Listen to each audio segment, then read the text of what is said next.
সকালে খুশির সংবাদ, রাতে মৃত্যুর সংবাদ। বিয়ের 1 বছর 6 মাস পর মাহবুবা নাজমিনের কোলে আলোকিত করে জন্ম নিল ফুটফুটে এক পুত্র সন্তান। পুত্র সন্তানের মা হয়ে খুশিতে ফেসবুকে পোস্ট করেন মাহবুবা নাজমিন। তিনি ফেসবুকে লিখেন, আলহামদুলিল্লাহ, পুত্র সন্তানের মা হলাম।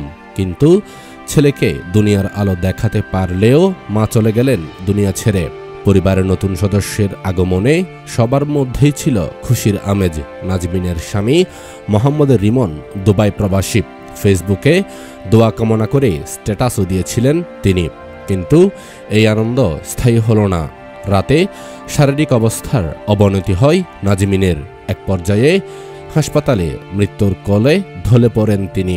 মাহবুবা নাজমিনের ভাই আরিফ হোসেন ইউনুস জানান, চট্টগ্রামের রাঙ্গুনিয়া উপজেলার চন্দ্রঘোনা কদমতলী ইউনিয়নের 7 নম্বর ওয়ার্ডের ফেরিঘাট এলাকায় নাজমিনের শ্বশুর বাড়ি।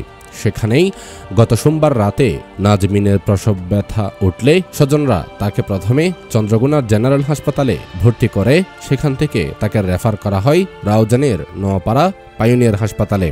সেখানে অপারেশন রুমে নেওয়া হলে চিকিৎসক জানান রোগীর অবস্থা খারাপ। তাকে দ্রুত চট্টগ্রাম মেডিকেল কলেজ হাসপাতালে পাঠানো হয়।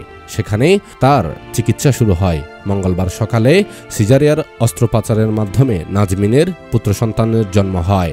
এর আগে প্রথমে তাকে দেওয়া হয় 2 ব্যাগ রক্ত। রাতে আরেক ব্যাগ রক্ত দেওয়া হলে তার শরীরে জ্বর আর খিঁচুনি চলে আসে। এ সময় তার মৃত্যু হয় বলে জানান তিনি। রিমন তার ফেসবুক স্ট্যাটাসে লিখেন, আমার কলিজার টুকরাকে শেষ বিদায় দিতে আসিয়েন সবাই। স্ত্রীকে শেষবারের মতো দেখতে দেশে আসবেন তিনি, তবে সে দেখায় আর আনন্দ থাকবে না। এদিকে তার অকাল মৃত্যুতে সামাজিক যোগাযোগ মাধ্যম সহ গোটা রাঙ্গুনিয়া জুড়ে শোকের ছায়া নেমে এসেছে।